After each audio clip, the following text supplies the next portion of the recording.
Everything okay YouTube channel पर मैं आप सभी लोगों को हार्दिक स्वागत एवं अभिनंदन करता हूं। तो बने रहिएगा, आज एक अप्रिय घटना आपके सामने पेश हो रही है। मुस्लिम समाज में क्या है महिला खतना, ये प्रथा बेदर्दी से काट कर फेंक दिया जाता है।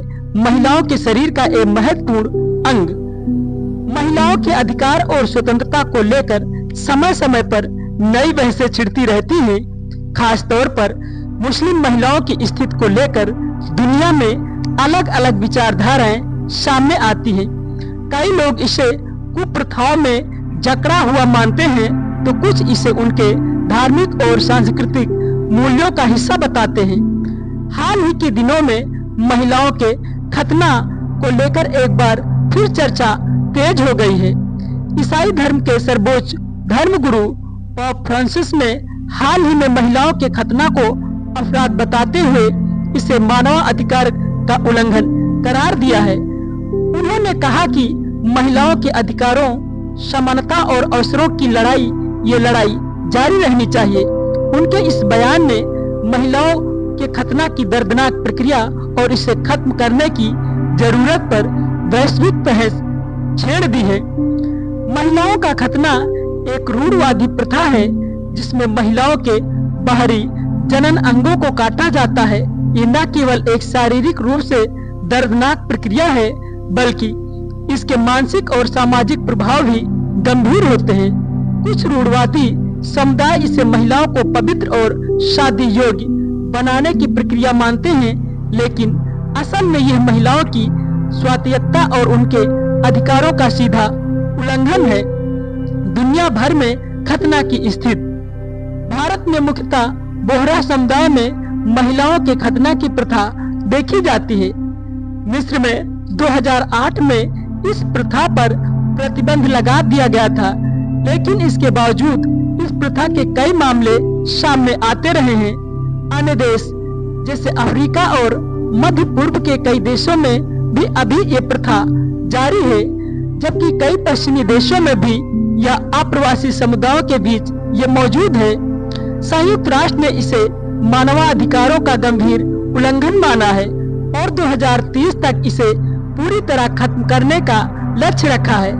हर साल 6 फरवरी को international day of zero tolerance for FGM के रूप में मनाया जाता है, ताकि इस प्रथा के खिलाफ जागरूकता बढ़ाई जा सके। भारत में 3 तलाक को खत्म करने के बाद मुस्लिम महिलाओं को एक बड़ी राहत मिली है। अब यदि किसी महिला को 3 तलाक दिया जाता है तो वो कोर्ट में जाकर न्याय मांग सकती है। हालांकि ये सवाल उठता है कि क्या इस्लाम में महिलाओं को सच में सबसे ज्यादा आजादी दी जाती है, जैसा कि कुछ धार्मिक नेताओं का दावा है। यदि ऐसा होता तो ऐसे प्रथाएं और समस्या जड़ से समाप्त हो चुकी होती। खतना जैसी प्रथाएं महिलाओं के शरीर और आत्मा पर गहरा घाव छोड़ती हैं। ये केवल एक धार्मिक या सांस्कृतिक मुद्दा नहीं, बल्कि एक मानवाधिकार का मामला है। समाज को इस पर विचार करना होगा कि ऐसी कुप्रथाएं न केवल महिलाओं को कमजोर करती हैं, बल्कि संपूर्ण मानवता पर धब्बा है। आपकी राय क्या है? खतना जैसी प्रथाओं पर आपका क्या विचार है? क्यों हम इन्हें प्रथाओं को समाप्त करने के लिए कठोर कदम हमें उठाने चाहिए? महिला अधिकारों के प्रति आपकी राय हमारे लिए महत्वपूर्ण है। बने रहिएगा। दूसरी सबसे बड़ी घटना,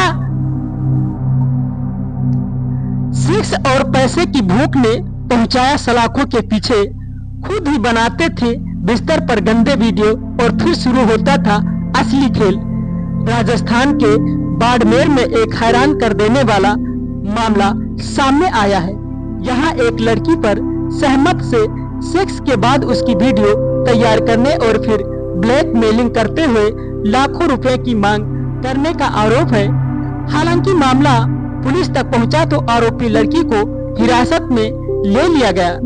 पुलिस उससे कड़ाई से पूछताछ कर रही है। दरअसल एक युवती ने अपने एक वकील को फोन कर होटल बुलाया और सहमत के साथ उसके साथ शारीरिक संबंध बनाए, लेकिन वकील जैसे ही उसके रूम से बाहर निकला तो उसे व्हाट्सएप पर उसका अश्लील वीडियो मिला। यह वीडियो उस युवती ने ही तैयार किया था। आरोप है कि युवती ने वकील से 40 रुपए की डिमांड की। वकील ने फौरन इसकी सूचना जिले के आला पुलिस अफसर को दी।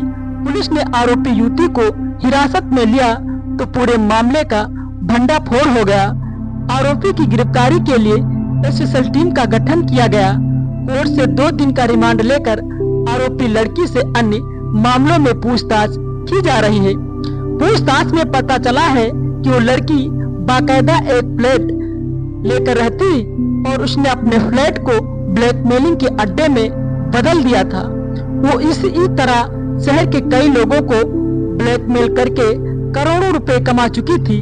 फिलहाल जांच की जा रही है कि वो इस वारदात में अकेली है या इसके पीछे कोई और गैंग काम कर रहा है। दोस्तों, अगर ऐसी ही घटनाएं अपराध से संबंधित आपको पसंद है तो मेरे एवरीथिंग ओके चैनल को सब्सक्राइब करें, वीडियो को लाइक शेयर करें। Thanks for watching my dear.